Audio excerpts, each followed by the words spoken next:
我是瓜皮儿，旺达幻视前情提要。夫妻俩搬到了郊外小镇，尝试融入这里的生活。小镇的居民热情，公司的同事友善，旺达幻视越来越期待以后的日子。可他们始终想不起8月23号到底是什么日子。通过最后的镜头可以断定，这里的一切都在天剑局的掌控中。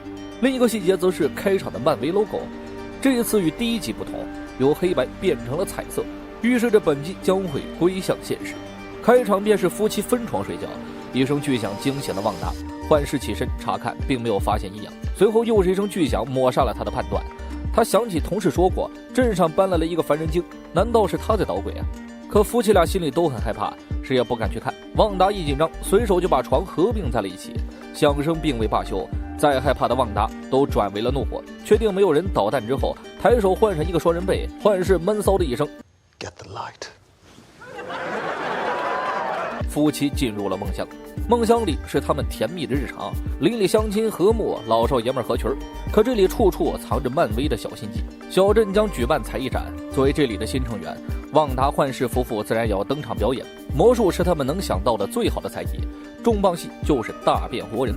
毕竟红红可是个真真切切的魔法师，老婆的愿望就是融入社区，然后幸福生活，这点幻视自然要满足。旺达准备前去参加了区委会议，妇女们都准备在邻居多利家集合，同时幻视也要去守望社区组织，那是老爷们们的聚集地。昨晚发生的事让幻视担心起了社区的治安。丈夫离开后，又是一声巨响，旺达眉头一皱，在院子里看到一架违和的直升机，颜色突兀，天剑局 logo 醒目。他回忆起了昨晚的动静，邻居们的呼叫吓了他一跳，送来了下午才艺展需要的魔术道具。社区的信差路过瞥了一眼旺达幻视的家，照了个面就离开了。两女这才起身前往了多利的家，那是个社区的风云人物，和他处好关系，干什么都轻松。可旺达不喜欢阿谀奉承，更想做真实的自己，但这并不影响他从多利身上学习贵妇的举止。多利的嘴像是漫威的刀啊，噗噗直戳要害。他们所准备的一切都是为了以后的孩子们，所以为了孩子成了社区的口号。会上，旺达认识了新邻居杰拉尔丁，这里怎么看怎么像。I'm Wanda.Geraldine.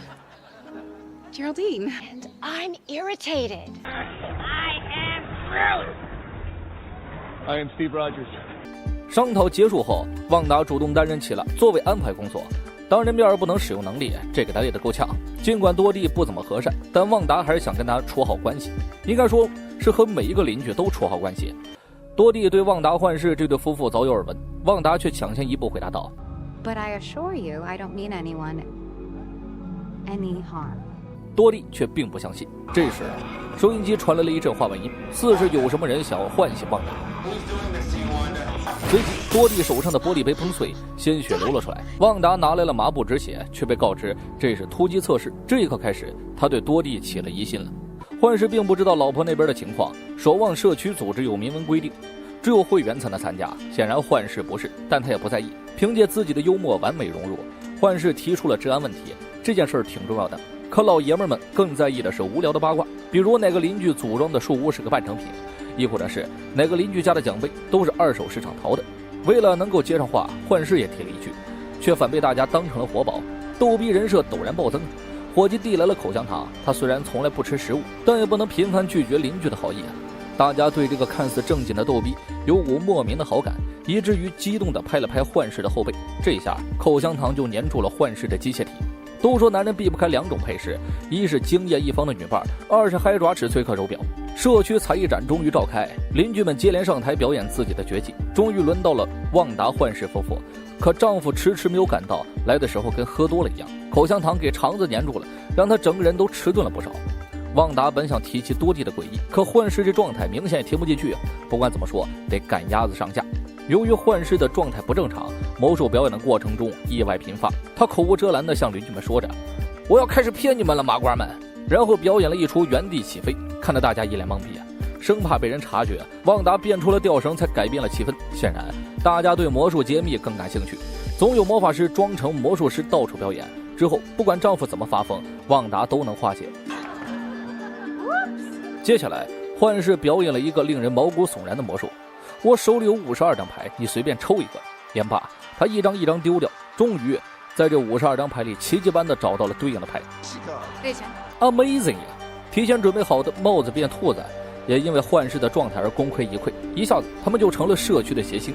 趁老婆不注意，幻视上演了一出帽子穿身体。老娘这里怎么圆呢？旺达灵机一动，用镜子解释了原理，哪怕细想都知道这是扯淡。最后到了压轴表演大变活人，帅的事情又发生了，他居然忘了把老婆放进去。这回红红彻底是蒙圈了，可邻居们又贼期待里面是谁，他只能稍用魔法把杰拉尔丁变了进去。累了也不解释了，问就是 amazing 啊。在后台他扫描了幻视的身体，取出了粘在内脏的口香糖，这才让幻视恢复正常。对他来说这场表演已经搞砸了，还是赶快溜溜啊，防止多蒂找事儿。未曾想多蒂不仅没有批评，还颁发了1等奖奖杯，这忽然间就打消了旺达的猜疑了。为了孩子的才艺展十分圆满，夫妻俩回到了家中，长舒一口气，看来融入这里并不困难。说起为了孩子，旺达想去给孩子们准备点爆米花，就在他起身的那一刻，小腹已然隆起，他一念之间就多了个孩子。旺达连忙问丈夫这是不是真的，可那声巨响又出现了，忍无可忍的夫妻俩走到了路上，只见井盖之下出来一个人，身旁围绕着数不清的蜜蜂，而他背后刻着的依然是天剑局。男人回眸的一瞬间，旺达的表情就变了，这并不是他想要看到的。于是乎，时间回到了他小腹隆起的那一刻，将幸福定格在了这里。旺达慢慢发现自己的世界有了色彩，先是幻视，后是环境，最后连自己也变得真实起来了。这就是他想要的生活。伴随着结束，话外音又出现了。Who's doing the sea, Wanda? 果然是你啊，漫威。田里藏刀，说说个人感觉啊，细思极恐的几个细节。第一便是开场的分床睡觉，要知道那个画风那个年代，审核标准极度苛刻，哪怕是夫妻都不能同床。而我更倾向于婚前不同床的说法。虽然知道一切都是幻想，但要按照这个说法来看，旺达幻视终究是没有成婚，而是这个上世纪50、60年代的黑白小镇，定然是旺达幻视出来的虚拟世界。正如片名《旺达幻视》，而不是《旺达与幻视》，摆明这是官方剧透，都是假的，都是假的。